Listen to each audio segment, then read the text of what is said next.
ಮೂರನೇ ಕಣ್ಣು ತನಿಖೆ ಸುದ್ದಿವಾಹಿನಿಗೆ ಸ್ವಾಗತ. ನಕಲಿ ಜಾತಿ ಪ್ರಮಾಣ ಪತ್ರದ ಮೂಲಕ ಮಹಾನಗರ ಪಾಲಿಕೆಗೆ ವಂಚನೆ.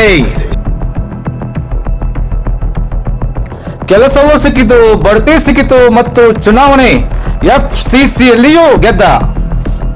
ಪೊಲೀಸರಲ್ಲಿ ಪ್ರಕರಣ ದಾಖಲಿಸುವ ಸಾಧ್ಯತೆ ಇದೆ.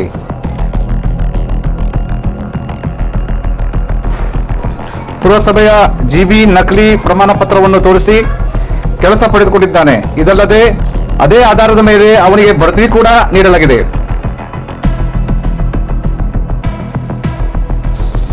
ಈ ಘಟನೆಯು 15ನೇ ತಾರೀಕಿನ ಭಾನುವಾರದಂದು ಪುರಸಭೆಯ ನೌಕರರ ಕ್ರೆಡಿಟ್ ಯೂನಿಯನ್ ಚುನಾವಣೆಯ ಸಂದರ್ಭದಲ್ಲಿ ಬೆಳಕಿಗೆ ಬಂದಿದ್ದು, ಇದು ಪುರಸಭೆ ವಲಯದಲ್ಲಿ ಸಂಚಲನ ಮೂಡಿಸಿದೆ.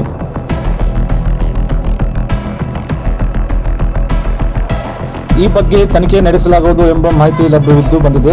ಪರಿಶಿಷ್ಟ ಜಾತಿ ಪ್ರಮಾಣ ಪತ್ರವನ್ನು ಸಲ್ಲಿಸುವ ಮೂಲಕ ವ್ಯಕ್ತಿಯೊಬ್ಬರು ನಗರಸಭೆಯಲ್ಲಿ ರಾತ್ರಿ ಕಾವಲುಗಾರನಾಗಿ ಕೆಲಸ ಪಡೆದಿರುವ ಬೆಳಕಿಗೆ ಬಂದಿದೆ. ಸಂಬಂಧಪಟ್ಟ ಉದ್ಯೋಗಿಗೆ ಎಸ್ಟಿ ಕೋಟಾದಿಂದ ಎಸ್ಡಿಎ ಉದ್ಯೋಗ ಬಡ್ತಿ ನೀಡಲಾಗಿದೆ. ಆದ್ದರಿಂದ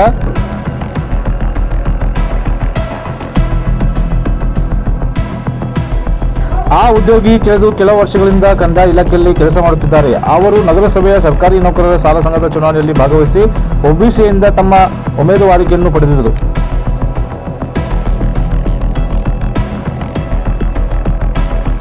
ಅರ್ಜಿಯ ನಮೂನೆಯನ್ನು ಭರ್ತಿ ಮಾಡುವ ಮೂಲಕ ಚುನಾವಣೆಯಲ್ಲಿ ಸ್ಪರ್ಧಿಸಿದ್ದರು. ಎಸ್ಟಿ ಕೋಟಾದಿಂದ ಬಡ್ತಿ ಪಡೆದಿದ್ದಾರೆ. ವಿರೋಧ ಪಕ್ಷದ ಅಭ್ಯರ್ಥಿಗಳು ಒಬಿಸಿಯಿಂದ ಚುನಾವಣೆಯಲ್ಲಿ ಉದ್ಯೋಗಿ ಹೇಗೆ ಸ್ಪರ್ಧಿಸುತ್ತಿದ್ದಾರೆ? ವಿರುದ್ಧ ಪಕ್ಷದ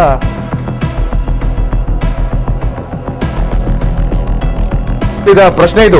ಆದ್ದರಿಂದ ದಾಖಲಾತಿಗಳನ್ನು ಪರಿಶೀಲಿಸಿದಾಗ ಆ ಉದ್ಯೋಗಿ ಒಬಿಸಿ ಎ ವರ್ಗಕ್ಕೆ ಸೇರಿದವರು ಎಂದು ತಿಳಿದು ಬಂದಿದೆ.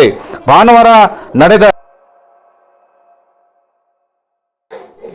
ಚುನಾವಣೆಯಲ್ಲಿಯೂ ಅವರು ಗೆದ್ದಿದ್ದು, ಆದಾಗ್ಯೂ ಈ ವಿಷಯ ಬಗ್ಗೆ ತನಿಖೆ ನಡೆಸಬೇಕೆಂದು ಬೇಡಿಕೆ ಇಡಲಾಯಿತು.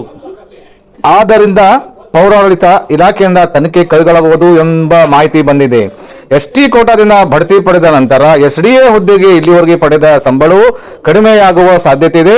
ಇದಲ್ಲವೇ ನಕಲಿ ಜಾತಿ ಪ್ರಮಾಣ ಪತ್ರವನ್ನು ನೀಡುವ ಮೂಲಕ ಉದ್ಯೋಗ ಪಡೆದಿದ್ದಕ್ಕಾಗಿ ಪೊಲೀಸರಲ್ಲಿ ಪ್ರಕರಣ ದಾಖಲಾಗುವ ಸಾಧ್ಯತೆ ಇದೆ. ಈ ರೀತಿಯ ಚರ್ಚೆ ನಗರಸಭೆಯಲ್ಲಿ ತೀವ್ರವಾಗಿ ನಡೆಯುತ್ತಿದೆ.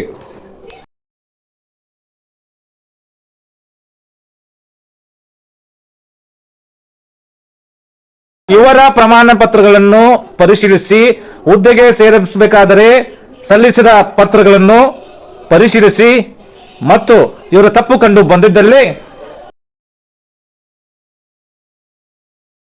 ಕಾನೂನು ಪ್ರಕಾರ ಕಠಿಣ ಶಿಕ್ಷೆ ನೀಡಬೇಕು. ಹಾಗೂ ಇವರು ಇಲ್ಲಿವರೆಗೆ ಪಡೆದ ಸಂಬಳವನ್ನು ಸರ್ಕಾರ ಹಿಂಪಡೆದು ಮತ್ತು ಇವರಿಗೆ ಯಾರ್ಯಾರು ಬೆನ್ನಿಗೆ ನಿಂತು ಸಪೋರ್ಟ್ ಮಾಡ್ತಿದ್ದಾರೆ ಅವ್ರ ಮೇಲೆ ಕೂಡ ತನಿಖೆ ಆಗಬೇಕು.